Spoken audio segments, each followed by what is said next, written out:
Abram's house in Ur. How on earth? How on earth? Did, like some of us have signs, welcome to the home of Abram and Sarai? I mean, what? No. And of course, other people, no, they haven't found that. Ur was at its zenith at the time of Abram. We turn our attention from there to Haran. So if you look at the map again, you see Ur, and you see the dotted line. It goes all the way up to Haran. It's about 400 or 500 miles, I believe, if I remember right. It also was a city-state at the edge of the Sumerian Empire. It was a city of mud brick rectangular houses. These had paved courtyards between the houses. And like Ur, it also had a system of writing and record keeping. There are some tablets that have been discovered there that are 2,500 years old. 2,500 BC, so it's 4,500 years old. Both Ur and Haran eventually became part of Assyria and then Babylon after that. Canaan, of course, if you follow the dotted line as it goes down, because this is the route that Abram would have taken. He would have gone from Ur to Haran, as we'll see, and then goes down into Canaan. The reason they went that way instead of straight across is because of that barrier called the Arabian Desert. They wouldn't have made it. So they follow the water until they get to Israel. Canaan was an area that wasn't quite as sophisticated as Haran or Ur. Smaller villages, smaller city-states, and there wasn't a lot of unification there unless they were threatened by an outside enemy. And also, Canaan was extremely prosperous agriculturally. Spiritual situation, all three groups, Ur, Haran, and Canaan, worshipped idols. Ur and Haran primarily worshipped the moon god called Nana in Ur, and Sin, spelled S-I-N, in Haran. And of course, Canaan worshipped a multiplicity of gods, with the main ones being Baal and Asherah. At first, Abram and his family also worshipped the moon gods. It says in Joshua that they were idolaters, just like everybody else, until the Lord called them. But after God called him out of it, he followed the true God for the rest of his life. So let's take a look at the beginning. So if you haven't done so, turn to Genesis chapter 11. And there again, we're focusing on Sarai, or Sarah.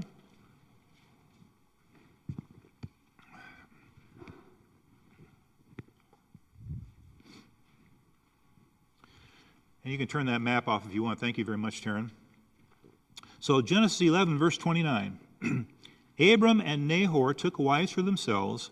The name of Abram's wife was Sarai, and the name of Nahor's wife was Milcah, the daughter of Haran, the father of Milcah and Iscah. Sarah was barren. She had no child. So we see that Sarah is from Ur, as is Abram, and also we see that she is barren. She has no children. Like I said, Sarai, like Abram, probably served the moon god as well. And we mentioned a few weeks before and earlier that to be barren was to be considered a disgrace. It was a disgraceful thing for married women not to have children in that ancient culture. Even more so, it's considered a disgrace because you could be considered cursed by God. And so this was looked at as kind of like a double disgrace. It appears that the family of Abraham, actually, this was something relatively common. You look at Rebekah, Rachel, Hannah, all were women who had issues with barrenness. If you could hold your place in Genesis and turn to Acts chapter 7, we add just a little bit to the story. In Acts chapter 7, Stephen is about to be stoned to death, and his defense is Acts chapter 7. And he's given him kind of a history lesson. And in 7 verse 2, it says, Stephen is saying to the high priest and the Sanhedrin, he says, "Hear me, brethren and fathers. The God of glory appeared to our father Abraham when he was in Mesopotamia before he lived in Haran, and said to him, 'Leave your country and your relatives and come into the land that I will show you.' And he left the land of the Chaldeans and settled in Haran. From there, after his father died, God had him move to this country in which you are now living." So Abram's original call occurred in Ur. We're going to look at the call as it's repeated, but while he was in Ur, the true God appeared to him and said, "I want you to go to the place I'll show you, and I want you to leave your relatives behind." Well, it didn't exactly work out that way. Back to Genesis 11, and and verse 31. Terah took Abram his son, and Lot the son of Haran, his grandson, and Sarai his daughter-in-law, his son Abram's wife, and they went out together from Ur of the Chaldeans in order to enter the land of Canaan, and they went as far as Haran and settled there. So we see that Terah apparently took the lead. We have to speculate that Abram must have let Terah know what the situation was, and Terah decides to go ahead and buy into it. Now you say, well, how does that work? I'll tell you how that works, okay? So my son Luke came to visit us a few months ago, and when he was coming to visit, he had a big trailer behind his vehicle, and the hub of the trailer broke to pieces. He made it to our home, and we're taking it apart, and we're going to have to get a new hub. So I decide what we're going to do. We're going to do this and this and this and this and this. And Luke's kind of looking at me. It's his trailer. He's what is he, dear? 35, 34 years old, something like, right? And I'm taking the lead. Well, I'm the dad. And later I said to him, sorry about that. You're still only 12 years old in my mind, right? So Terah goes, really? That's a great idea. Let's all go. I'm just purely speculating, but he took the lead and he went. He was unable to make it all the way there, so they settled in Haran for a period of time until he actually died, and then we're going to see that God repeats his commandment to Abram. Now it appears, there again, we don't know for sure, but it appears they might have taken other family members with them. And the reason I say that is because later, when Abram's servant is looking for a wife for Isaac, and later when Jacob flees to the family of his mother, they go to Haran. They don't go to Ur, they go to Haran, and that's where their relatives are. So either a lot of other people came with Terah, which is what God said not to do, or they perhaps migrated there after the fact. But in either case, that's where their family winds up being. So Genesis chapter 12, verse 1, the Lord repeats to Abram while he's in Haran, the Lord said to Abram, go forth from your country and from your relatives and from your father's house to the land which I will show you. Skip down to verse 4. So Abram went forth as the Lord had spoken to him, and Lot went with him. Now Abram was 75 years old when he departed from Haran. Abram took Sarai his wife, and Lot his nephew, and all their possessions which they had acquired, and the persons in which they had acquired in Haran, and they set out for the land of Canaan. Thus they came to the land of Canaan. And then verse 8, he proceeded from there to the mountain on the east of Bethel, and pitched his tent with Bethel on the west, and Ai on the east. And there he built an altar to the Lord, and called upon the name of the Lord. So again, after Terah's death, God repeats his command, and he obeys mostly. He still takes Lot with him. And we'll see that Lot truly causes him a lot of trouble off and on. So it's kind of like the situation with Jonah. Jonah, after the fish spat him out on the beach, God gives him the message, the same one before, go to Nineveh. Here he's saying, I want you to leave your relatives and go. Hey, Lot, come on. So he takes Lot with him. Perhaps he shouldn't have done that. It also says that they enter Canaan, and there they pitch their tent. Now, here's a question for the women here. Guys, no, don't answer. What's important to women as they consider a prospective suitor or husband? What is important to women?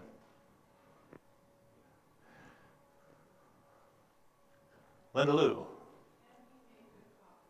Makes good coffee, right. I'm always in practice with that. Make good coffee. The top of the list because we're from Seattle area, right? Other than good coffee, Peggy. Good provider, okay. Others. What other things you have? How about the youth who aren't married yet? And maybe you're thinking, it's not happening for a good long time. What might you be thinking about? Martha. Safety, okay. Is he a safe person? Stability in starting a family. Somebody else? Protection, okay. Any other ideas? Couldn't hear with that motor. Say again? Yeah, is he walking with the Lord, being obedient to the Lord? Good. Anyone else? Okay, all these things and certainly more. Now, let's say what happens. You are living in a place of safety. Life is good. You're being provided for. We're all working harmoniously. And all of a sudden, the hubby decides to spring a surprise on you. Guess what? Do you like camping? Well, I know. I hate camping. Okay, well, we're going to go camping. Forever. We're going to go camping, right? And remember, they're in Ur. Ur is a cosmopolitan, paradise right now. It is at the zenith of its architecture. It's beautiful, and we're going to go there. Well, where are we going? Well, I'm not exactly sure, but we're going to go there. Now, some of you women, now I know that these were ancient women, and when I say that, a lot of times ancient women in ancient cultures didn't have much in the way of rights or say or whatever, so almost like they were subservient. What, Peggy? Zero. Although we'll see that Sarah does have no real problem expressing herself, but, think about that. That's a big deal. Would any of you women, would that be somewhat disconcerting to you? You're leaving a beautiful, wonderful city with all the amenities. We're going camping. Forever. Anyway, it's a big deal. I was, one time, Linda and I were visiting at some pioneer-type place, and they had some letters posted along the wall. And I read some of the letters, and a lot of them were, we're on the Oregon Trail, life is good, etc. And one letter I read kind of like, ooh, that sounded terrible. I have no friends, all my possessions are gone, I hate this place, and she's being very open to her friends back east. And you can see that, and Sarah's being asked to do something really big. We talked about the faith of Abraham. It's huge. I want you to go somewhere you've never been before. I want you to, and I'll tell you when you get there. Oh, Sarah, guess what? Her faith has to be every bit as big as his, and she has to trust him as well that he's walking with the Lord. It's huge. Sarah is a person of great faith in this regard. Genesis chapter 12, we take a look again here in verse 10. So they're living in the land. Now there was a famine in the land. Oh, I wanted one more thing too. I had a couple of overheads on tents there. Can you show the one for me there, Taryn? The one that shows the exterior? Bedouin tent, if it works. If it doesn't work. Yeah. So that is considered a classic Bedouin tent. Now you can actually buy these things, but this is supposed to have been what they look like. And it's made out of goat's hair or camel hair. It's waterproof. And it's fairly well insulated, I guess. And that they lived in those kind of tents at the time of Abraham, with some variation, I'm sure. Well, what did it look like inside? Can we see the next one there, Taryn? Now this probably was Abraham's, with the exception of the electric lights up there. The point of this one is, and by the way, there's all sorts of interiors. Quite often, these tents are quite elaborate because these Bedouins, they live in these tents. I mean, that's their whole life they'll live in tents like this, so it can be quite elaborate. You can actually have TVs, beds, you could have bathrooms in these places. Really, it's quite the elaborate thing. So thanks, Taryn. So my point is, it could be kind of glamping a little bit, right? They didn't have RVs back then and that kind of thing, but you're going to live in a tent. So, Genesis 12, verse 10. Now there was a famine in the land, so Abram went down to Egypt to sojourn there, for the famine was severe in the land. It came about when he came near to Egypt that he said to Sarai his wife, "See now, I know that you are a beautiful woman, and when the Egyptians see you, they will say, 'This is his wife,' and they will kill me, but they will let you live. Please say that you're my sister, so that it may go well with me because of you, and that I may live on account of you." So we have another one of these frequent famines. They've been living there for an undisclosed amount of time. We don't know how long. Egypt is unique in that when there's famine, there usually isn't in Egypt because you have the Nile River providing a constant source of water. The time of Joseph, we know there was a very severe 7-year famine, but it's unusual. So Abram makes the decision to take his family, and they're going to go ahead and go to Egypt. Sarai is exceptionally beautiful. Now, the Bible rarely speaks about the appearance of people. It rarely says, but so the point is when it says this, she must have been drop dead gorgeous. Seriously. And there's a couple other women that are spoken of this way too. There's Rachel, Rebecca, and Esther. All three of them also are said to be beautiful, which means they must have been phenomenally so. And so Sarai is this way too. So I want you to say that you are my sister in order that it may go well with me. Now, was there any discussion? I mean, I know in my house there'd be some discussion. It'd start with something like, very respectfully, are you out of your mind? It'd be respectfully said, right? But really, it doesn't appear there was any conversation. If there is, I'd like to have known about it, but she went along with it. Okay, maybe she was tired of living in a tent. I don't know. Yeah, Peggy. In that culture, she would have just been one step above property. It took two women's votes to equal a man's vote.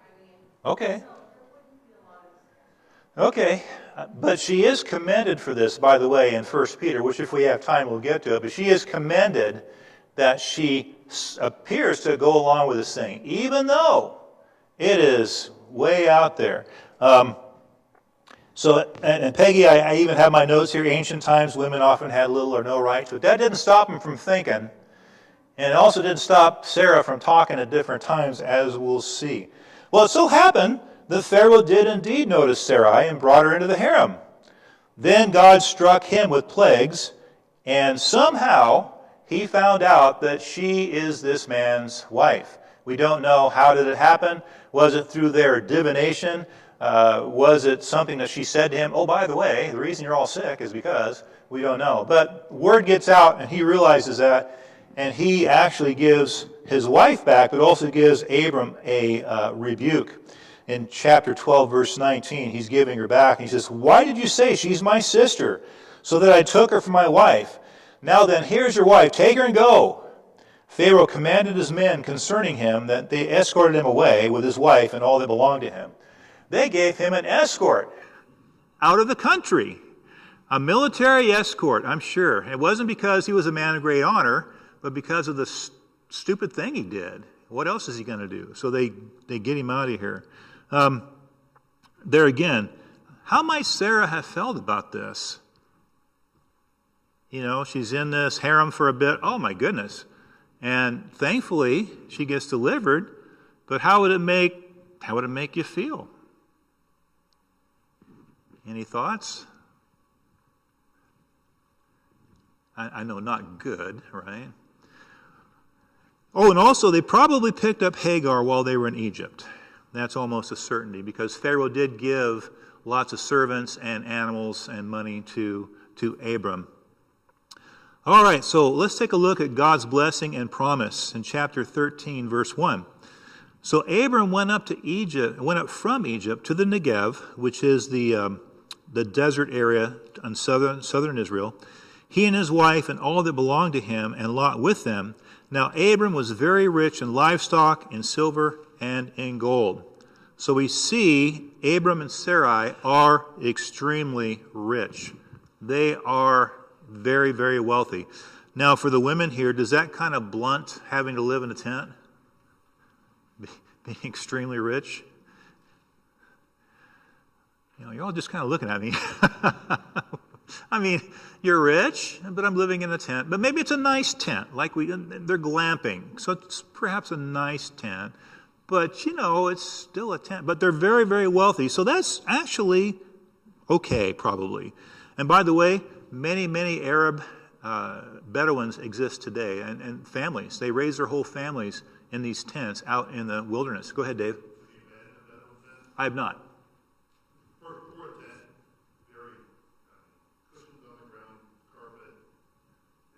Yeah. Did you see the picture I put up there of the interior of the tent? Oh, no, you're exactly right, though. I just had one picture, but there's all sorts, and they are very elaborate. They got carpets, they have things on the wall. And that's the well-to-do better. Right, You also drive by that part of the world, drive by the not so well-to-do settlements, and you wonder what the inside of those tents look like. right. But Abram being what he was, it probably was pretty nice. Probably pretty nice, yeah. Thank you for mentioning that. So many still live that way. In fact, in Abram's situation, it wouldn't have been just one tent. We kind of get that in our minds. Remember, how many servants did Abram have that went with him to war? 318. He had 318 men who were of age to go to war. And many of them probably had families. You didn't have one tent. You had a multiplicity of tents. You had a huge tent city, so to speak, of these rich and strong people. So that's what we're looking at here. Genesis 14, a couple verses there. This doesn't seem to apply to Sarah, but it does. Genesis 14, verse 13. When a fugitive came and told Abram the Hebrew, now he was living by the oaks of Mamre the Amorite, brother of Eshcol and the brother of Aner, and these were allies with Abram. When Abram heard that his relative had been taken captive, he led out his trained men born in his house, 318, and went in pursuit as far as Dan. Abram is going to war. Now, Sarai, how is that going to affect you? What's going to be your thinking? What's going to be your attitude about this? I would be extremely frightened. I would be like, why are you going? Because he's kind of like the head of everything. And she doesn't even have a son who can help her if anything happens to her. Okay, yeah, I mean, he's it. Why are you going? You don't have to go necessarily. He's the leader. You can certainly find a general among there somewhere. Any other thoughts? What happens if Abram gets killed in battle? Yeah, be in bad shape. There is a chance that the, I'll call them the tribe, as it were, would be able to still function, as it were. But if he dies, undoubtedly lots of them are going to die, and it's going to be very unstable. Plus, you have the possibility of repercussions of people seeking revenge on his group. So it's a big deal. It's not much different than when women in our time, when men have gone to war and gone into battle, and it's worrisome. Things can change in a moment. It doesn't say anything about her attitude, and I'm not saying that what it should be, but we can identify with that just a little bit because of the possibilities of what could have happened. Turning to Genesis 15, verse 1. Successful. After these things, the word of the Lord came to Abram in a vision, saying, do not fear, Abram. I am a shield to you. Your reward shall be very great. Abram said, O Lord God, what will you give me, since I am childless, and the heir of my house is Eliezer of Damascus? And Abram said, since you've given no offspring to me, one born in my house is my heir. Then behold, the word of the Lord came to him, saying, this man will not be your heir, but one who will come forth from your own body, he shall be your heir. And he took him outside and said, now look toward the heavens and count the stars, if you're able to count them. And he said, so shall your descendants be. Then Abram believed in the Lord, and he reckoned it to him as righteousness. So we see that Abram is promised many children. Now this is probably about halfway into his sojourn in Israel. He's probably in his 80s, early 80s. And he's been promised a son, but the son hasn't come yet. And so the Lord talks to him again, I'm going to prosper you. And for Abram, it looks kind of like a dead-end road. Well, when I die, anything you give me, it'll just go to a servant. And the Lord says, no, come on out here, let me show you. He shows him the stars, of which, in the nighttime sky, how many stars do you think you could see if you counted them? About 4,000 or so.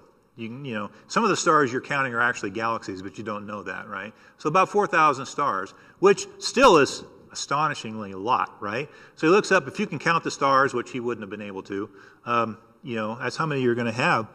Okay, but now there's a little tiny bit of information that seems to be missing from there that might have been kind of important. What do you suppose that piece of information? I'm not saying God forgot something, but there's a piece of information not quite included there. Do you know what it is? Well, that's another one. Okay, so there's two pieces of information. This happens all the time. Oh, I've got it all dialed in. Oh. Who's going to bear those children? Right. It doesn't say Sarai there now. I know that it is a given. Of course, you're going to assume that. And that's a great assumption to make. However, it didn't seem to happen right away. So that leaves just enough room for Sarah's idea. So chapter 16. Sarah's been thinking. Now, as I said, she's a person who's not afraid to speak her mind and give ideas. And here we have one. Genesis 16, verse 1. Now Sarai, Abram's wife, had borne him no children, and she had an Egyptian maid whose name was Hagar. So Sarai said to Abram, Now behold, the Lord has prevented me from bearing children. Please go in to my maid. Perhaps I will obtain children through her. And Abram listened to the voice of Sarai. After Abram had lived 10 years in the land of Canaan, Abram's wife Sarai took Hagar the Egyptian, her maid, and gave her to her son Abram as his wife. He went into Hagar, and she conceived, and when she saw that she had conceived, her mistress was despised in her sight. And Sarai said to Abram, May the wrong done me be upon you. I gave my maid into your arms, but when she saw that she had conceived, I was despised in her sight. May the Lord judge between you and me. But Abram said to Sarai, Behold, your maid is in your power. Do to her what is good in your sight. So Sarai treated her harshly, and she fled from her presence. Sarai suggests a surrogate mom. Sounds pretty modern, doesn't it? It's very, very modern. And also culturally, this was not an uncommon practice. If you had a situation where your wife was childless, it was not uncommon to take another wife to produce children, or if you had a servant, to do exactly what Sarai is doing here in order to produce children. And because she's a servant, it actually belongs to you, as it were.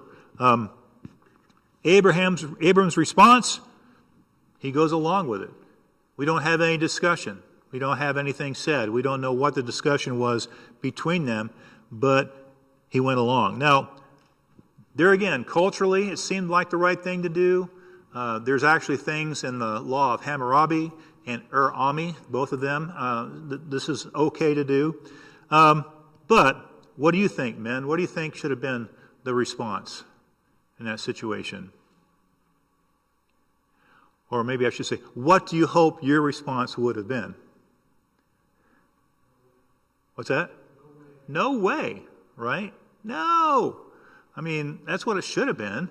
I mean, not every idea that's brought forward is a good idea. We can say that, right? Let's Adam and Eve, eat this. It's wonderful. It's so good. What a great idea. No, don't do that. At a minimum, I would have liked to have thought that Abram would have just said, hey, at least let me go pray about it. At least if he was wondering, I don't really, I'll have to recall, but I don't remember that many times where Abram actually prays to God. Seems like God talks to him, but I don't see where they say Abram prayed and asked for God's. Yeah, it doesn't say that many times specifically, but it does say that he would have an altar and that he would worship at the altar. So we can assume that prayer was a part of that. It's a shame he didn't go to the altar. True. And say, hey, could you give me some input? Right. Lord, what do you think about this idea? That's a good thought. Any other thoughts on that? It should have been, no, don't do that. Not every idea is a good idea. Well, it was successful because almost right away it seems that Hagar has a child. Now, could you say this had some unforeseen circumstances that happened because of it, right? It seems like it's going great. You're pregnant. It just couldn't be better. However, it says that Hagar resented Sarai. And if she resented Sarai, she made it known that she resented Sarai. It's not something that Sarai probably had to sniff around to find, right? Why would she become contemptible in Sarai's sight? In Hagar's sight, you suppose? What might have been the motivation for her to be resentful? Jen? Well, it was very much a culture. There was still a lot of idol worship culture going on. And so fertility and being able to conceive and not conceive was still a big deal. And so if you're able to conceive and the other woman isn't, it obviously was not the man's fault. Okay. You know? Yeah. It's obviously the woman. It's, Right. It's not just like, oh, physically there's something wrong with her. It's like, the gods are against you. Yeah. It's easy to see that you might feel superior. There might be conversation like that. You think about with Hannah back with Samuel, how that Hannah's husband was married to two women. Peniel, I believe, is the name of the other one, and she would harass Hannah and goad her because she didn't have any children. So you could see that kind of happening. Go ahead, Matthew.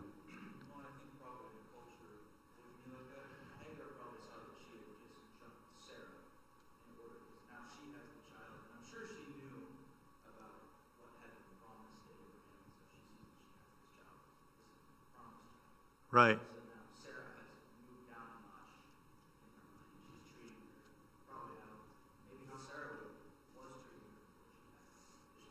Okay. And there again, you're talking about possibility of supplanting, Sarai possibly. Go ahead, Taryn. When Sarah suggests that she says maybe I will obtain a child through Hagar, so maybe she's like sort of taking partial, credit, partial possession of the child, and Hagar despises her for that. Okay. This child won't be my child. There could be something like that. Good. Jen. In a rich culture of gods and servants, what good is a wife that doesn't bear children? What do you need her for? What do you need her for? Okay.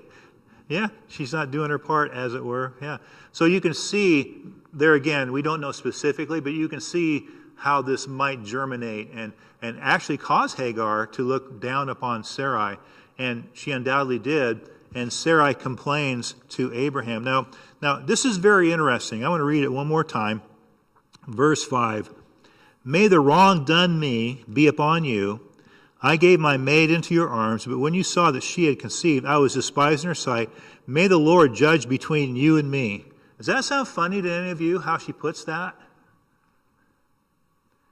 I found that kind of interesting. And if I was Abraham, much to my benefit, I would have responded, whose idea was it? Whose idea was it? And I'm sorry it went wrong, but go look in the mirror, as it were. But that probably wouldn't have enhanced their relationship, which already was having troubles, right? But you get the idea, right? Now, in a sense, she did have a grain of truth because he should have said no. And so it is kind of his fault indirectly, but it's also her fault. And she's kind of evading responsibility here and not facing up to what the part that she played in this. Go ahead, Jen. Well, also when there's infertility involved, it can be emotional, there can be others, it's his fault, it's her fault, how do we know? Right. He sleeps with another woman, and she conceives, then we know it's her fault and not his fault. But she could be going on going, well, it's your fault. Yeah. And we'll see what happens. Yeah.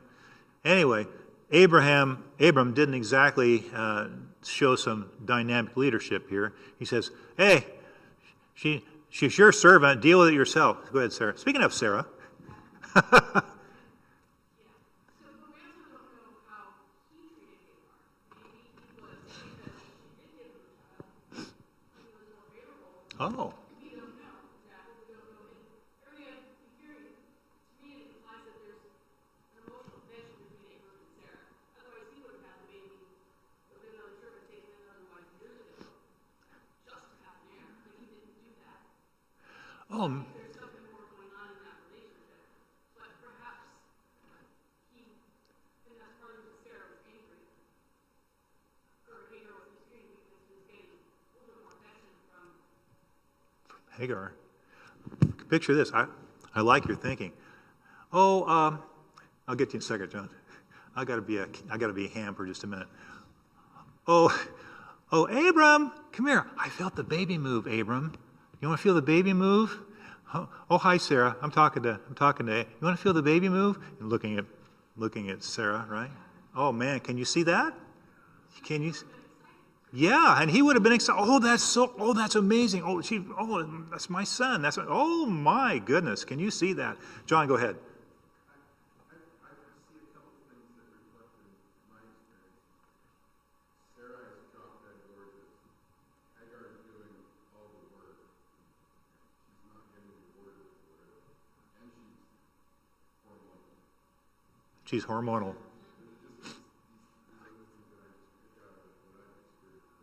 Okay. Those hormonies. I know. Yeah. Oh, so true, right? Oh, but my whole point in doing this wasn't just to be a ham, but to kind of put ourselves in a situation. How does it work? How does it look like? It wasn't good at all. And so she unleashes on Hagar and she drives her away. I don't know that she meant to drive her away, but she unleashes on Hagar. Probably you just imagine somebody who's just full of wrath and anger and punishment, etc. So severe was she that Hagar runs away into the desert. Now, if you run away into the desert, what's going to be the end result of that? Unless you know your way around, unless you know where the water is, you're dead. And Sarah, I don't know whether it's directly or indirectly, sentences her to death, driving her off. I don't want to think it was directly, but this is how difficult it was. Sarai, is so human. She's like the rest of us, full of sin and wickedness. She's no different than the rest of us. God intervenes, and Hagar is brought back again for a while. So God appears to Abram again. It's been 24 years since the original promise. God is now ready to deliver. He changes Abram's name to Abraham. So the name Abram means approximately father. Abraham means the father of many nations or many peoples. And this time God includes the bit of information that seemed to have been missing before, or could be perceived that way. Genesis 17, verse 15. Then God said to Abraham, "As for Sarai your wife, you shall not call her Sarai, but Sarah shall be her name." Now the name Sarai means princess. You got to wonder about women named princess, right? Anyway, changing the name to Sarah, which is... You shouldn't say that when you have somebody in the class named Sarah, except for anyone in this classroom.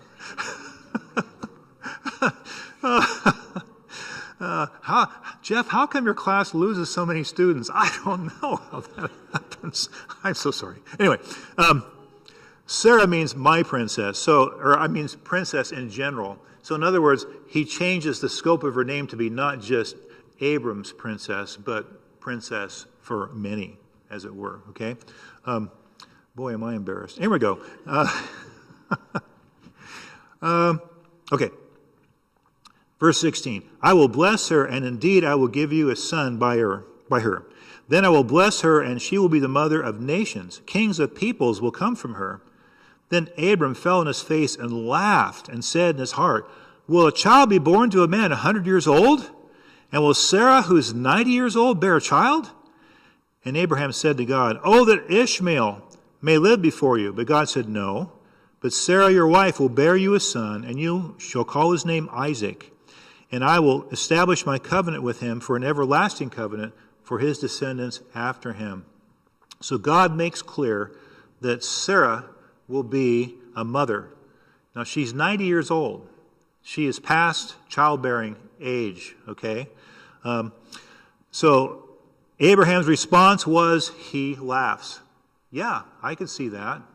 So was it a laugh of scorn or disbelief? I don't really think so, because he doesn't receive a rebuke for this. But if you can put yourself in his place, think about the emotions going through your head. I mean, confusion. What? This can't be. No, what? You're God. And then perhaps as an afterthought, well, may Ishmael live before you. Is this the one you mean? No. the one that Sarah is going to give a child to you. She's going to be the mother. And God says, and by the way, I'm going to remind you of this time every moment you call your son's name. Laughter. Oh, laughter. Every time you call his name, you're going to remember this moment. So in chapter 18, I got to hurry along here. I'm waxing too eloquent, right? Chapter 18, verse 6. In this situation here, we have, we believe, the Lord himself, or the angel of the Lord, and two angels appear to Abraham at Hebron. And what they're doing is they're on their way to exercise judgment against Sodom. But they don't know that at the moment. Abraham doesn't. So he sees them. He hurries. He brings them in to invite them to be his guests. It's some speculation. Does he recognize them at first? I personally don't think so, because I think in the Eastern culture that it is an obligation to provide hospitality. Plus, you got no radio or TV or nothing else, so what do you do for entertainment? You talk to people. So, but he does recognize him as the Lord a little bit later. So we see in 18 verse 6, Abraham hurries into the tent to Sarah and says, "Quickly, prepare 3 measures of fine flour, knead it, and make bread cakes." So Sarah she's obviously very capable. He can give her this assignment quickly, and she does it. And then they have a conversation in verse 9. So they're eating, and they're outside the tent. Then these angels said to Abraham, "Where's Sarah, your wife?" And he said, "There in the tent." He said, "I will surely return to you this time next year, and behold, Sarah, your wife, will have a son." And Sarah was listening at the tent door, which was behind him. Now Abraham and Sarah were old, advanced in age. Sarah was past childbearing. Sarah laughed to herself, saying, "After I have become old, shall I have this pleasure, my Lord being old also?" And the Lord said to Abraham, "Why does Sarah laugh, saying, Shall I indeed bear a child when I am so old? Is anything too difficult for the Lord? At the appointed time I will return to you at this time next year, and Sarah will have a son." Sarah's eavesdropping, which is easy to understand. You're inside of a tent, and you're hearing conversation, so I don't see anything wrong with that necessarily. But she hears this, and she laughs, and she denies it. So her laughter was a little bit more unbelief, it appears, than Abraham's one. And who can blame her? I mean, who can blame her for laughing? And then when she's approached about that, "Did you laugh?" "Oh, no, I didn't laugh. I had something in my throat." I mean, I don't really blame her. And talk about your dad questioning you after you did something wrong, right? God? No. Well, anyway, as Sarah will find out, the answer to the question, is anything too difficult for the Lord? The answer to that is no. So flip over to chapter 21.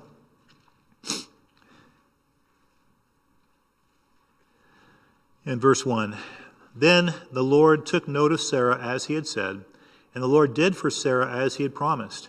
So Sarah conceived and bore a son to Abraham in his old age, at the appointed time of which God had spoken to him. Abraham called the name of his son who was born to him, whom Sarah bore to him, Isaac. Then Abraham circumcised his son Isaac when he was 8 days old, as the Lord had commanded him. Now Abraham was 100 years old when his son Isaac was born to him. Sarah said, 'God has made laughter for me. Everyone who hears will laugh with me.' And she said, Who would have said to Abraham that Sarah would nurse children? Yet I have borne him a son in his old age." Man, you can just read between the lines the joy and the laughter. She is completely overwhelmed with joy, and just the fact that the Lord has done this amazing miracle on her behalf. She's basking. I waited my whole life for this. I have thought that God was against me. I've listened to people reprove me or speak behind my back, but now the Lord has reversed it all. Now I have significance. God is not displeased with her. God has smiled. God even probably laughed with her. What a joy that Sarah has. So probably 2 to 3 years pass, and then we see that we see that Isaac is weaned in verse 8 of chapter 21. The child grew and was weaned, and Abraham made a great feast on the day that Isaac was weaned. Now Sarah saw the son of Hagar the Egyptian, whom she had borne to Abraham, mocking. Therefore she said to Abraham, Drive out this maid and her son, for the son of this maid shall not be an heir with my son Isaac. The matter displeased Abraham greatly because of his son. But God said to Abraham, Do not be distressed because of the lad and your maid. Whatever Sarah tells you, listen to her, for through Isaac your descendants shall be named. And of the son of the maid I will make a nation also, because he is your descendant. So it appears that mocking was going on. It may have been happening right at the feast. We don't know. What kind of mocking? The Hebrew word basically has the connotation of what's the word? Like you're talking down to somebody, or you're making fun of them, or whatever. So here we have Ishmael, who's 17 years old, and we have him somehow making fun of Isaac, who's 3 years old, and Sarah's not amused. So you see another aspect about Sarah. What would you call that aspect? The mama bear aspect. I even wrote that down. She is a mama bear. Now, she is a really extreme mama bear. You know, she's not talking about just sending her to the last tent on the road or something. Drive her out. I want her to be gone. Does she care for Hagar at this point? Sure doesn't seem that way. There again, it's almost like she has no problem sentencing her to death, because that's the end result if you wind up wandering off in the desert, not really knowing where you're going. Linda?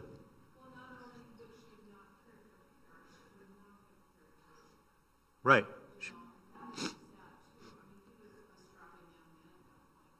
Right. Right. Yeah, so she's, in case you couldn't hear, says, think about her attitude toward Ishmael. She didn't have much regard for him either, because sending them both. Well, and this might not have been the first time, I mean, that Ishmael's acting this way.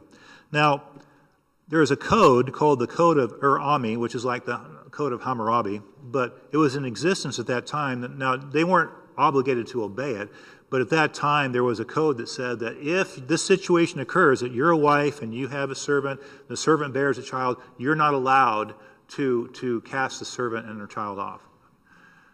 And it didn't please Abraham at all either. I mean, he was very distressed, as you can probably imagine. But then God intervenes and says to do what Sarah was saying. And God said that he would take care of Ishmael. Did he? There are hundreds of millions of descendants of Ishmael. They're called Arabs. How many Jews do you think there are in the world? There are 14 to 15 million. So, I mean, they're God's chosen people, but my point is that God honored what he said to Hagar, because don't worry, your son is going to have all sorts of descendants, and boy, they sure did. But there again, they've been a thorn in the side of the Jews for centuries. So final mention, because I got to close. Sarah lived an additional 37 years. She died at the age of 127.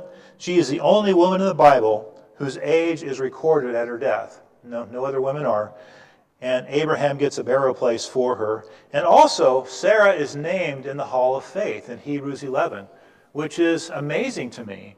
She was, you consider all these things that we're talking about here, which, of course, if they look at our life, they'd see a similar situation, lots of sin and difficulty and whatnot. But she was given a place in the Hall of Faith because of her faith in the Lord and what she did. Any final thoughts? Any takeaways? Yes. It seems like there's approximately 6 or 7 million Jews living in the U.S. There are. And about the same number living in Israel. Yes, right. Yes. Okay, a couple things. She's to be commended. She leaves a thriving city-state to go live in a tent. May have been a nice tent. She had barrenness, competition, as it were, between her and Hagar, prosperity. And she was a mama bear, but a woman of faith. So all sorts of things wrapped up with Sarah that some of us can probably identify with too. Let's close.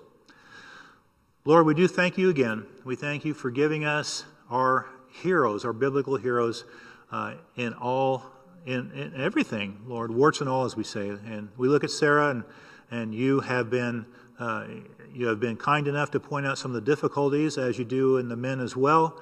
And yet, Lord, to be selected in the Hall of Faith, because it's what you do. It's what you do that makes a difference in our lives and not just us. Praise God for that. I pray, dear Lord, please be with the next service. Please be with Joseph and the worship team. Help the team to prepare hearts to hear your word, and be with Dave today as he preaches your word too. And we thank you for this time. In Jesus' name, amen.